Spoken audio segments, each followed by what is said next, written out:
First time I've been in a playoff on the PGA Tour, and the pressure really wasn't that bad in the playoff, to be honest. I felt like I'd screwed up the 72nd hole so bad and, had my chance to win it outright and should have at that time. But when we got back out there, it was like, okay, we got one hole straight up. We're all even right now. And so it felt like a little bit of a gift that I had that chance. Welcome back to another episode of Straight Down the Middle-ish. We are on the road this week in Pricey's office, and we were joined by a very special guest, 5-time PGA Tour champion and most recent winner of the Honda Classic, Georgia Bulldog, and one hell of a model American, Chris Kirk. Appreciate you having me, guys. Yes. Thanks a lot. Yeah, 5-time, that sounds a hell of a lot better than 4. We normally give a golf clap, but since we're holding the mics this week, we're unable to give the golf clap. This feels weird. What were you saying about a banana earlier? Nothing. Oh, man. So coming down the stretch at the Honda, that was you won in a playoff. That was your first win in a playoff. What was that process like coming down the 72nd? Yeah, first time I've been in a playoff on the PGA Tour, and the pressure really wasn't that bad in the playoff, to be honest. I felt like I'd screwed up the 72nd hole so bad and, had my chance to win it outright and should have at that time. But when we got back out there, it was like, okay, we got one hole straight up. We're all even right now. And so it felt like a little bit of a gift that I had that chance. Second chance. First win since 2015. Dude, that's nuts. It's a long time. It is. But it's badass, too, at the same time.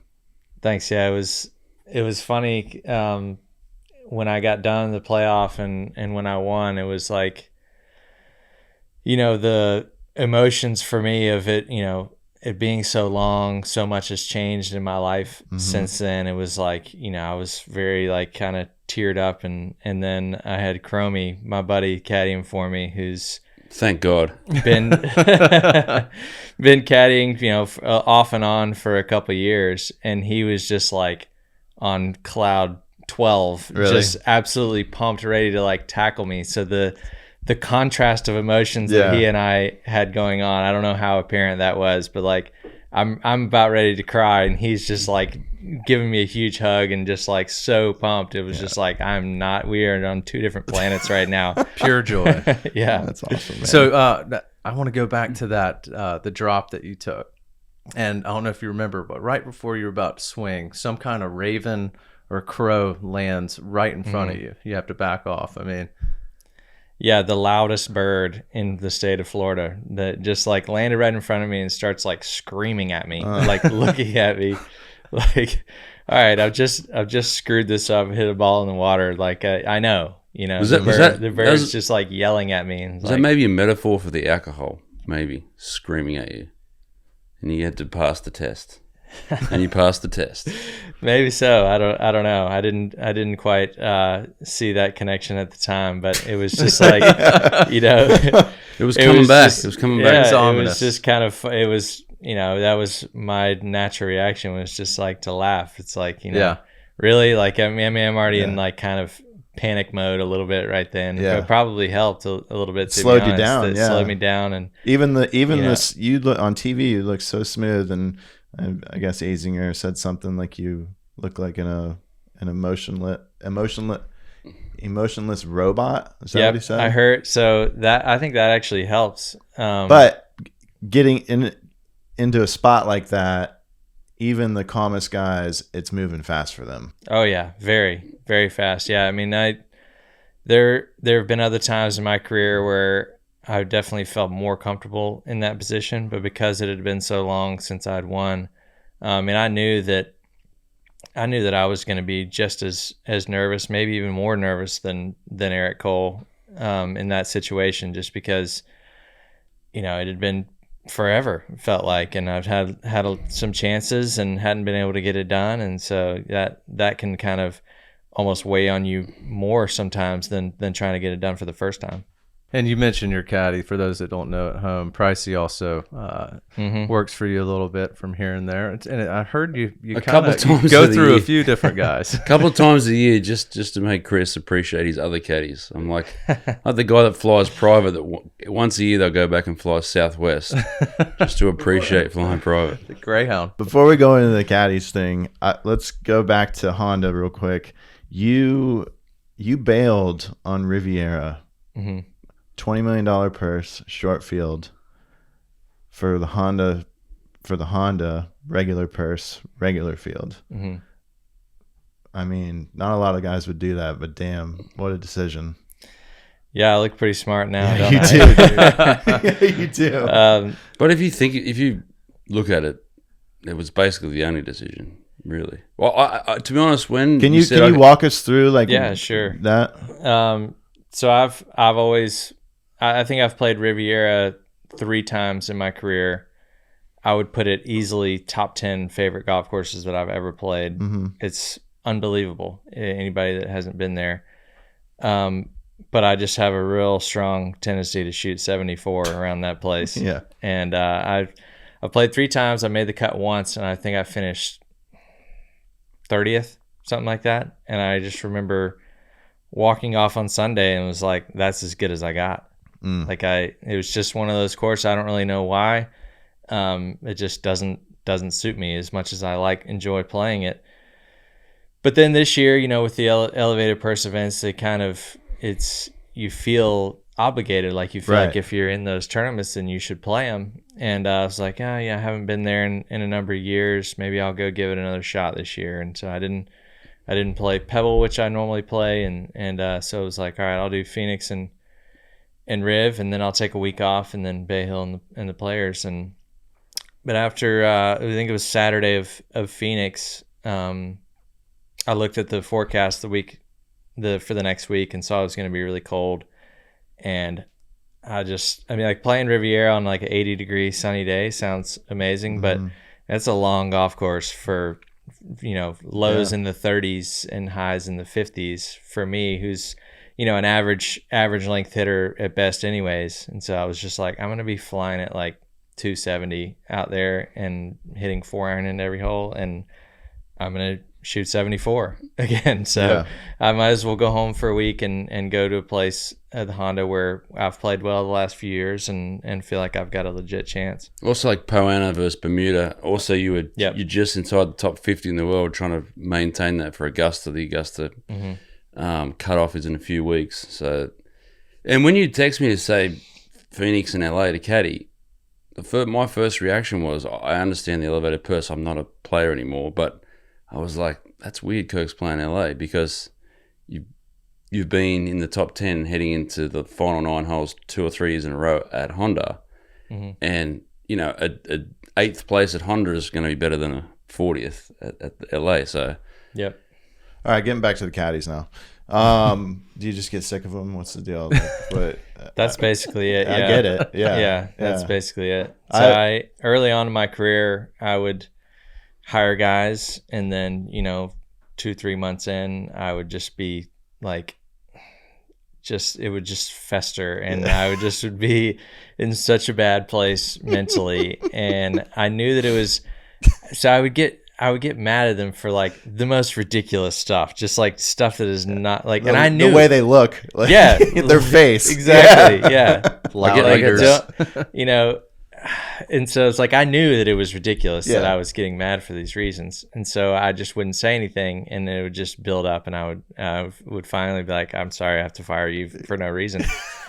And so after a little while of doing that, I was like, why don't I just not fire anybody? Because I didn't like firing people. It's no fun. Yeah.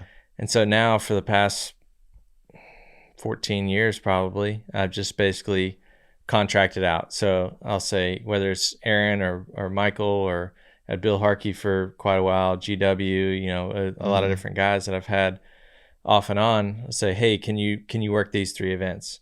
And it's, everybody kind of knows the program by now, where it's understood that, like, we're going to do these 3 events, and then I'm going to move on and have somebody else do the next 2 or 3 or whatever. And then, we'll work it out with schedules. Like, obviously if they're available, then maybe do a few more events later on in the year. And it's been great. It's really made my quality life on the road better. And kind of the only real rule that I've given myself to follow is to never take somebody else's caddy. Like, only there's been situations where I could have done that, and I just kind of make sure that I avoid that. Yeah.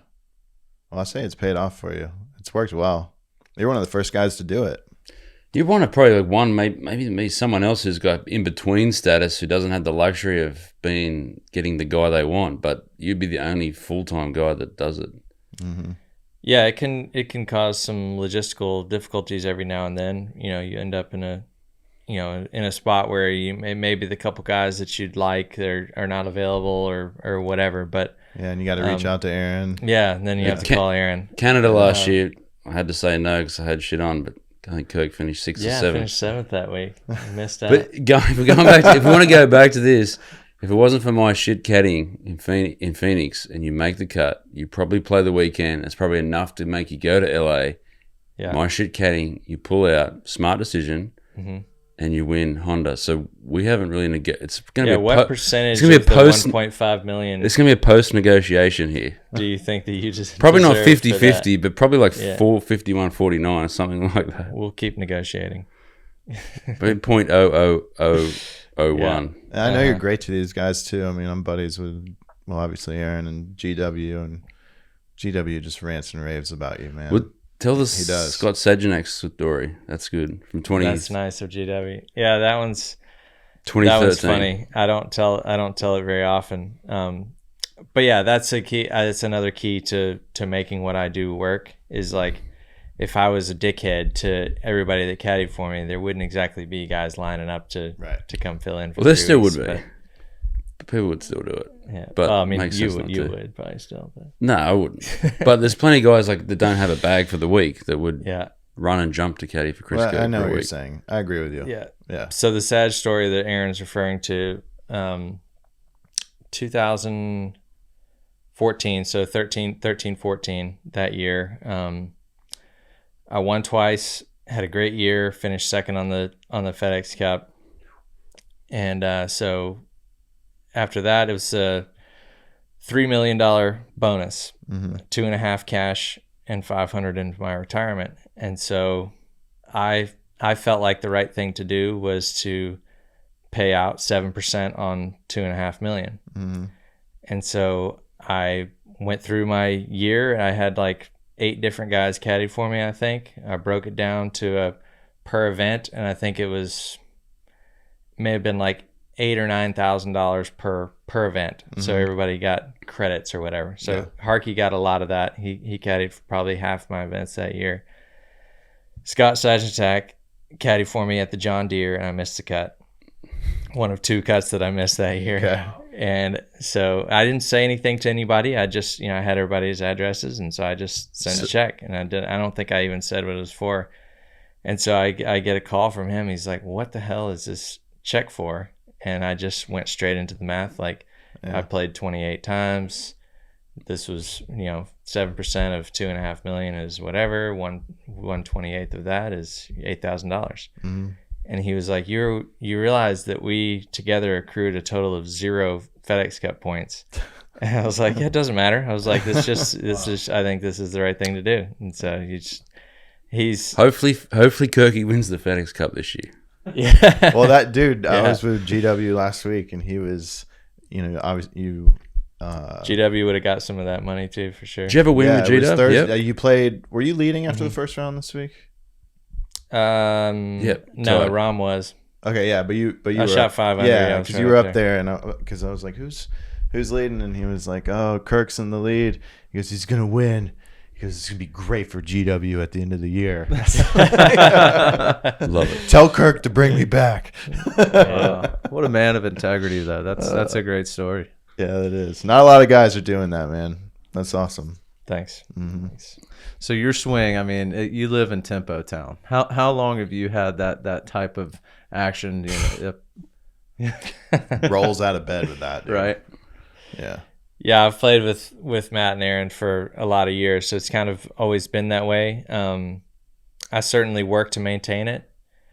And the tempo or the swing? The tempo, yeah. Really? It's all relative. So like, quick for me is probably not going to look quick to the naked eye, but it still is enough for me to hit a shitty shot, So my favorite drill to do, and I do it all the time, is I'll, with a 6, probably a 7 or 8 iron, typically, just a nice all the way to the top, and full 1 Mississippi, and then come down in unison. And so it's interesting. So like I can make a full backswing, and I could stay up there for 10 seconds and then hit it solid. Really? Like it's funny when I try to I'll show other people and try to get them to do it, and they're like, all right, and they're up there for like a 1/10 of a second. Like, how was that? Like Matsuyama kind of? Yeah, like even longer. Like I'll stay up there for really a long time. So it's, if anything, when I get off a little bit, I will tend to, my lower body will start a little bit early before my backswing really has time to finish and get into that nice pause. So if I can just get what I feel like is everything kind of hips, shoulders, club head, hands, all that kind of coming down at the same time and the same speed. And that's one of those feel versus real things. I know that's not what's actually happening, but that's what it feels like to me. Like everything goes to the top, it stops in unison, and then it starts down in unison. And that's when my rhythm feels the best, and that's when my ball striking is the best. So you practice the exaggeration of that. Yeah, exactly. So yeah, I'll stay to make sure that they start all at the same time. It helps for me to have them stopped for a little while up there at the top. Wow. I'm taking mental notes. You're so right about that pause at the top too when you tell people to do it, because if you lined our swings up side by side and started them at the same time, I'm probably done with my swing by the time your backswing is completed.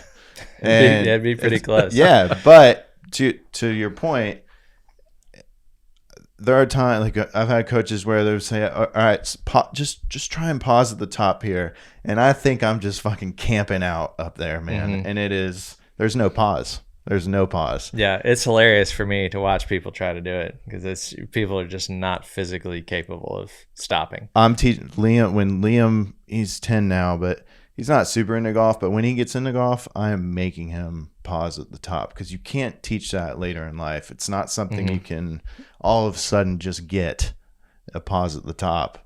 It's something that some of that stuff needs to be learned early. Like the kids playing baseball, I want to try and get them. I know they're young, but I want them to be able to get a good throwing technique. Are your boys diehard baseball? 3 baseball players. Yep, none of them care at all about golf. Not even yet. a little Not bit. yet. They will. Yeah. Nice. How old are they now? Sawyer will be 11 next week. That's right. Foster's 9 and Wilder's 5. So Sawyer's got his first travel ball tournament this weekend. He's big into it, loves it. Foster's playing Oconee Little League ball. He likes it, but is not as passionate as Sawyer is about it. He's a decent little athlete though. And then Wilder's 5 playing coach pitch, and just like it's hilarious, because having big brothers, he refused to do T-ball because he's like, I'm not hitting off a tee. My brothers, pitch that thing to me. Yeah, I love that. But then he's out there, and he absolutely can't wipe the smile off his face. Absolutely loves it. He's got the 2 big brothers that play. You would think that he would kind of have a little leg up on the other kids. Has no idea what's going on at all. It's picking daisies. It's great. But it's awesome though. Like the pure joy. Like if he has a game, he'll come home from school and go straight upstairs and put his uniform on and wear it for the rest of the afternoon. That's the same as his kids. Game. Just absolutely loves it, even though he has no idea what he's doing out there. It's so but good. It's so fun. It's so fun to watch. You guys have a baseball diamond, right, at your property? We do. So Kirk lives on 42 acres in Watkinsville, Athens. Yeah. Why Athens? Obviously, you went to school there, but you've lived a few places. Atlanta, lived on St. Simon's Island for almost 7 years or so, and really loved the golf there. Loved the community. You wish you could get those 7 years back? You can be honest to me. Island boy over here. Didn't want to be part of the Island boys. Yeah. But when Tawny got pregnant with Foster, our second, we kind of felt the need, like, all right, we want to get back closer to some some family. We actually moved to Alpharetta. We were there for like a year and a half. Didn't really love it there, but initially my plan was to, I'm going to have a house in Alpharetta, and then I'm going to buy 200 acres somewhere in North Georgia or Dahlonega or wherever, and that be kind of like where we go on the weekends. After a while, looking around more and also just kind of having the realization that I'm on the road almost 30 weeks a year, it's like there's not much point in having two different places at home. So came about this piece of land in Athens through some people there that I had known from school, and a guy named John Barrett, who's like a big real estate guy there, and just eventually found that was perfect. That was what we wanted to do. Bought the place and bought a house in a neighborhood like next to it, and then took our time. It took us, I think, 3 years before we even broke ground on our house, just trying to kind of figure out what exactly I wanted to do with it. Where I wanted to clear trees, where I wanted to put buildings and all that stuff. And I loved that process of it, just walking around, learning the property and figuring out what we wanted to do. And we moved into our house that we're in currently, that we built the house, built the barn, driving range, baseball field, the whole deal. Moved into there, and I think probably 2018. Probably. Did the beard come with the property? Because that thing screams, I am chopping wood at the house. I think it did. That's really around the same time. I think it did too, yeah. It's really around the same time. So the last time I was clean shaven, I think Wilder, my youngest, who's 5.5, was about a month old, something like that. So first win with the beard. About right. First win with the beard. You're right, Ron. You're right. What do you think's in store for you the rest of the year? I don't know. It's we're doing this right now, bro. Yeah, I know. Schedule's changed. This past week was a little bit of a whirlwind for sure. Just trying to kind of wrap my head around everything that's going on. But it's, I've never been someone who's set outcome goals at all. So I've just focused on the process that I want to put in every day.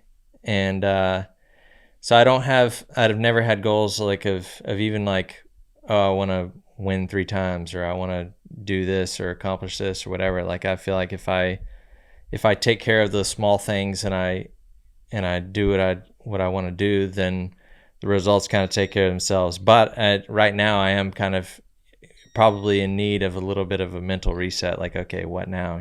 But I mean, my 2 goals for this year were to work harder in the gym on my off weeks, because I've always worked really hard during the off season, and then I start traveling on the road and I don't do shit. That's hard to do it on the road.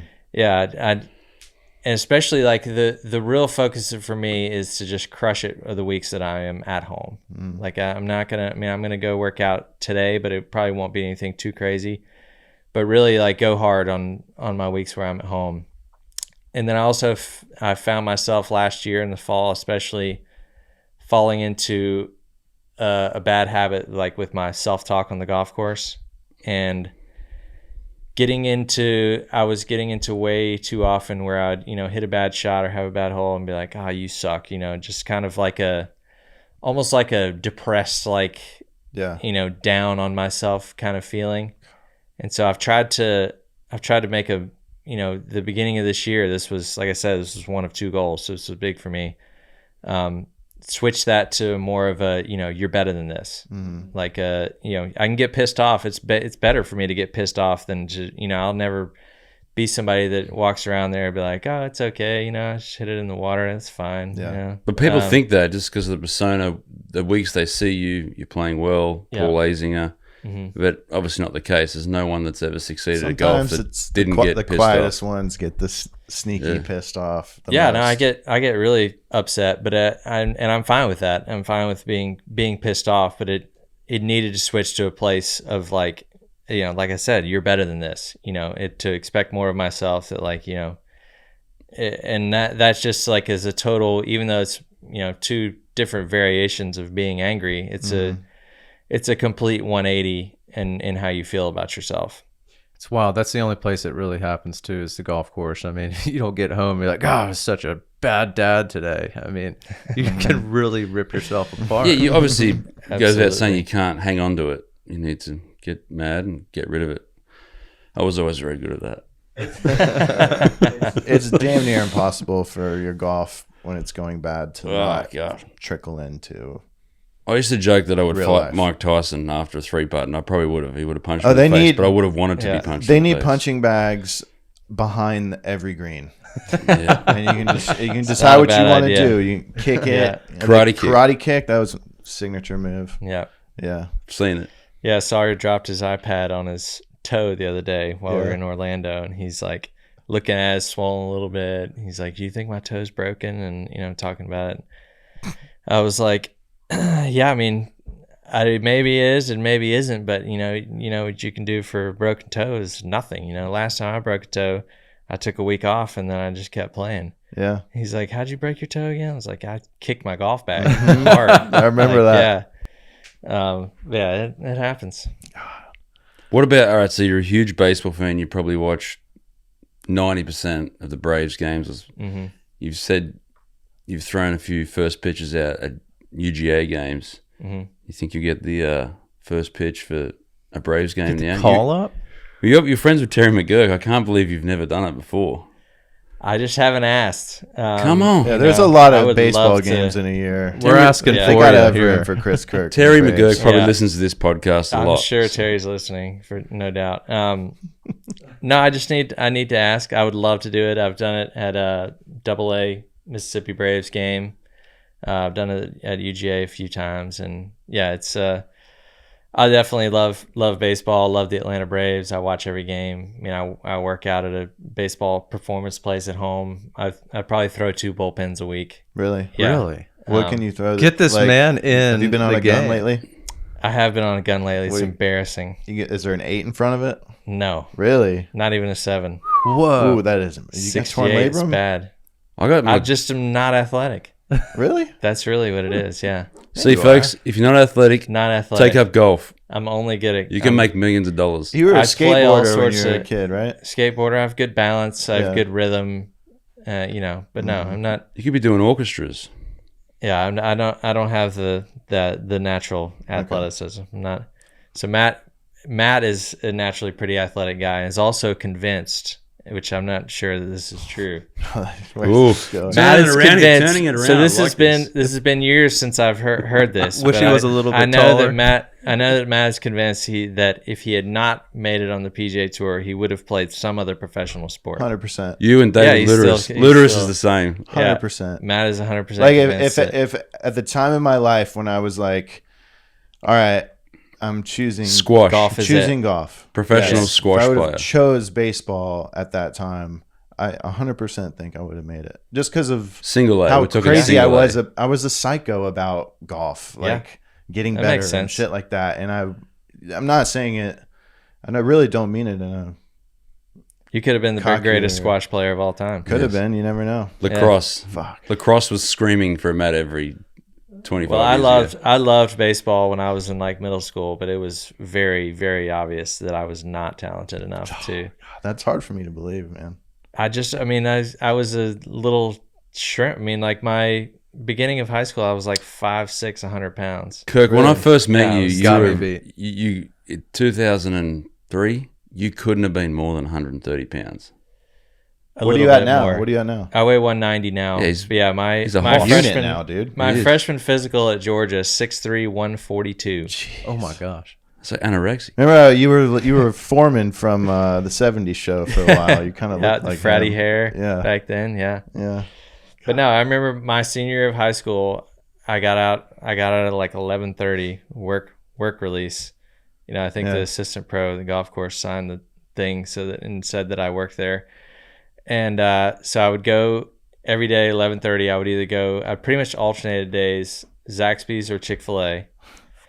If it was Zaxby's, I would get 10 chicken fingers. That was what I had for lunch. If it was Chick-fil-A, I would get 2 chicken sandwich, like a Chick-fil-A combo meal plus an extra chicken sandwich. And I had that for lunch literally every day, and I weighed 140 pounds. Wow. Where did the skinniness come from? Your parents aren't like they're athletic. They're I mean, there's definitely a good metamorphs. bit of it in my family for sure. But I don't know. My dad when he was younger, my dad's a pretty well built guy now, but when he was younger, he was like swim team and he was skin and bones, just like I was when I was little. Just hit a wall and you become a hoss. 190. Before we get out of here, that shirt 65-7. Let's talk about Georgia a little bit. Why do you think Your teams are hot? Georgia, the Braves? Georgia golf specifically. Why do you think they just pump out? I mean, slowed down a little bit, I guess. Davis Thompson's probably the last. And he's still pretty young. Actually, he is very young. Yep. Why do you think just thoroughbreds come out of there? I think it was really just the culture that was created there. Once Kiz and Brendan and I got there, and we just were so competitive, and Harmon and Harris and Hudd and all those guys that kind of came after us. Like, I remember those teams. Like, Brendan and I have always been best friends since freshman year of college. We've been really, really close. But there were a lot of relationships on that team that were not very good. Yeah, I remember. There's no need for me to go into details. We're all good friends now. But we wanted to beat each other so bad. Mm-hmm. And we had, the way Hacker structured it, we had no mandatory practice ever. We had straight up qualifying. If you finished in the top 10 in the previous tournament, you were exempt from qualifying. Other than that, you had to qualify. So, I mean, like my senior year, first team All-American, winning tournaments. And if I finished 11th in an event and I was back playing qualifying the next week, so you had to stay on your game. And even more so than that, like we gambled on these short game contests all the time. We called it the gauntlet. And we were playing, we played like $1 a shot or something. Did Brendan Todd like win every time? Not every time. I was holding my own for sure. Yeah. B-Todd and I both ended up. Dude, you and B-Todd in college, one played a 30-yard hook, one played a 30-yard slice. You remember how much you guys worked the ball? He used to peel it a lot left to right, and it was. I still am. It's funny to me because even like I'll get on tournaments that I haven't played in a while. I'll remember like my rookie year on tour, like, man, that tree was in the way, and it's like way over there. Yeah. Like this used to be an uncomfortable tee shot for me. But yeah, we were so competitive. We wanted to beat each other so bad. It was almost like we'd get to a tournament and it almost felt like less competitive sometimes because we were having to and there were some times where some guys were not even pulling for your teammates. But you just, some of the personalities that we had. But yeah, I think that's what it was. And then it continued to go after spiral that. effect, like a domino effect. Because before Hack came, you look at the 20 years before Hack, they probably had one or two guys win on tour. Since Hack, they've had 11, something like 11 or 12. It's been who's going to be the next the guy to replace that Hacker? I have no idea. There's people have asked me that. I mean, I don't see really. I hate to say this. I don't really see why Hibble would leave Oklahoma. Right. He likes it. He likes it there. He's got and he's built an incredible program. He's got great boosters. I think he's just in an awesome situation. I mean, it'd be purely sentimental, I guess. Right. But I mean, I think his family's pretty well rooted there now. You're pretty close with the program still. I mean, you're right down the road. Somewhat. I still check in with Hacker and Doug a good bit. My practice schedule and the guys on the team practice schedule doesn't quite align. Is that where you're practicing? I don't play out there a whole lot, but yeah, I go use the short game area and hit balls at UJ a lot. But I mean, my kids are in school from 8:00 until 2:50, and so all of my gym work, all of my practice, all of that is done during that time. So I mean, on a week when I'm at home, I take them to school every morning, and I'm going to pick them up every afternoon, with a very few exceptions. So the kids are all getting out there in the afternoon to get their work done. So I'll see them for, like an hour a lot of the time when they're getting there and I'm finishing up. So I've gotten to know a lot of the guys reasonably well, and I try to make sure that they all have my phone number, and if you ever need anything, reach out. And it's a great group of kids. I feel like some of them do a pretty good job of, with me or Brendan or whoever it may be that's out there. They'll come and ask questions, which I think is great. I mean, that's the best way to learn. You're going to learn way more from peers that have a really good skill set than you can from a coach a lot of times. So that's pretty lucky they have you and Brendan Todd, two guys like absolutely still crushing on tour, late 30s. Late 30s is a great age and living to in give Athens. Advice to college kid too. But not many guys are living in towns like Athens where the flying is not that convenient. We got to drive it over an hour to Atlanta and stuff. So that's probably going to help continue that program for years and years as well. Yeah, I think the short game stuff especially, because it's just such a unique part of the game where there's so much variety in technique and what you can do. And I still spend, Brendan and I will go out there and we'll spend a couple hours, and we're just kind of feeding off each other of just like, what do you think about this? Or I've been messing around with this, or I've been trying this, or come watch me hit this shot. And so like he's, after all these years, he and I still feel like, I would assume he would say the same thing. I feel like we're still learning a ton from each other in that part of the game, at least. Right. So it's just it's an ever evolving and ever changing, and with little different thoughts you have, little different feels you have, and all that kind of thing. It's just it's my favorite part of the game to practice for sure, and I feel like just because there's so much room for creativity. What about Saturdays in the fall there in Athens? Are y'all pretty active getting in town for some games, or? I have not been going to a whole lot of games the last few years. We typically have a lot of people from that our friends and family that live right around us. We all get together at my barn, and I've got a big projector screen up there, and we watch, and the kids all kind of float back and forth. There's right around us, there's probably 10 or so kids that are around the same age, mostly boys, and they go from, they'll go ramp their dirt bikes for a little while, and then they'll come inside and watch 10 minutes of the game. Yeah, they're never go watching back the game. to But I think that we'll probably start going to more and more games as my boys get older and get more into it. We go to baseball games a lot. Obviously, my kids love baseball, and I've gotten to know some of the coaches, Coach Strickland, the head coach, Coach Kenny, the pitching coach. They're really good guys, and like golf. And I talk to them on a pretty regular basis and try to keep up with the program, Georgia baseball program, a pretty good bit. And it's just so fun and easy, man. Like stadium's 10 minutes from my house. You go and you park, 200 yards away from the stadium, and roll in and watch a little baseball, have a hot dog and some popcorn, and way easier with kids for sure. Yeah, it's much easier. Game. Yeah, the football games are incredible. The atmosphere is unbelievable. But it's a process. Yeah, it's an all day deal. It's an all day process. Yeah. They're going to learn and hear things they don't want to on the way into the stadium at the football games. Yeah, there's people with animals. They're going to have to learn and see things eventually. Yeah, they'll hear it one way or the other. That's for sure. And what about back to the golf? So obviously Augusta, few weeks. You haven't been there in a while. Mm-hmm. Have you thought much about that, or just deal with it? You need a caddy. A week out. How does Augusta work with the caddies? Is it the guy that you win with that gets you in, or I guess you would already have been in world ranking, right? I was close on world rank. I think I was 47th going into the Honda, so I needed to play well in Florida. But Michael's going to do it. He's Michael's your favorite. Yeah, of course. But we can go ahead and say that. He's right definitely your favorite. Yeah, I mean, get me back on the podcast 2 months from now. You may be my least favorite. Okay. But he was very fair. Last year or 1 year, I caddied a lot, like 12 events. Too many. But Michael, whatever was saying about Augusta, and Kirk's like, no, whoever I win with will caddy at Augusta, unless obviously they do something silly in between. So that only makes sense. They're having a great run, 2/3 and a win.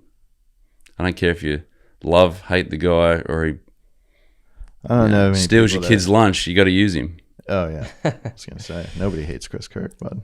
I'm excited.